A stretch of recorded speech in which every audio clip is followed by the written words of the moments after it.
bandeja literally means tray, like a waiter's tray, because originally that's how the technique that they would use. Now you don't really, like, the technique is more like this, but that name has just kind of stuck.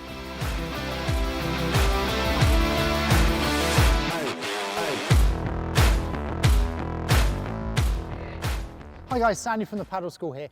In this video today, we're going to talk about one of the most effective bandejas from the left-hand side of the court, and that is the Bela bandeja, the way he hits it as opposed to the vibora from this side of the court. We're also going to talk about how easy it is to get it into your game, much easier than a vibora, and also what you should be doing with a shot when it comes to speed and placement. We're also going to do a racket giveaway, so stay tuned for the end, because then you can find out how you can win this SYR racket. So before we talk about the tactics and the placement of this shot, we're first going to talk about the technique. Now, if you watch the World Padel Tour level, you'll see most of the players from the left-hand side will use a vibora action where they have this nice kind of elbow bend and extension coming around the outside of the ball. But if you watch Bela as a player, and obviously, you know, having been world #1 for so many years, it obviously works for him and it's very effective. He will hit a lot of his kind of viboras with a bandeja technique, which is actually where he starts with the arm a little bit straighter and he'll play more with the chest as the prime mover as opposed to that extension with the vibora. And so that is the technique that we'll be looking for, and now we're going to talk about how you can actually introduce that into your game. So when it comes to bringing the shot into your game, it's very much like a high forehand volley. Yeah, you want to keep the action as simple as possible.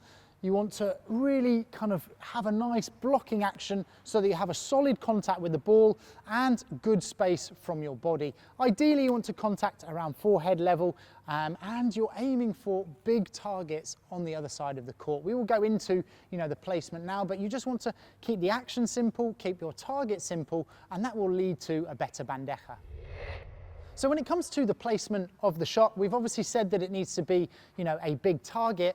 Most of the time you can hit a medium speed bandeja into this area of the court with the view to hitting this front panel of the glass, from the separation up to the fence, or even hitting the back part of the fence, because if that ball bounces and comes in medium speed here, it forces your opponent to play the ball either after the glass here, where they're with their back to the back glass, or they're forced to try and take that before.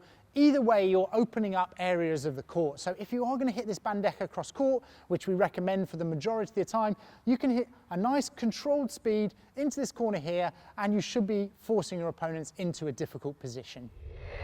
One of the nicest things about this shot is the fact that you can control the speed and also disguise the shot. So if you are in this position, you can either hit slow and controlled, but from the same position, you can actually increase your speed and therefore catch your opponents out. Because if you find that your opponent is kind of moving into this no man's land position here, you might want to hit a little bit faster down to the side to go around the back of them, or you might want to hit a slower one down the middle to force that ball towards the back glass there and therefore force your opponents back in that direction. So it's really important not only to think about the technique and the actual placement on the court, but the speed of the shot is really crucial here.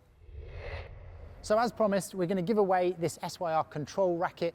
Make sure that if you want to put yourself in a chance of winning, that you subscribe to the channel, you like this video, and also comment down below as to why this racket would help your bandeja.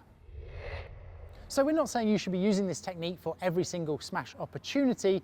We're just saying that it's a good high percentage shot that can force your opponents into that corner. Now, if you want to know the difference between the bandeja and the vibora, I'm going to put that video on this side, and there we go into more detail about the action on both the vibora and the bandeja.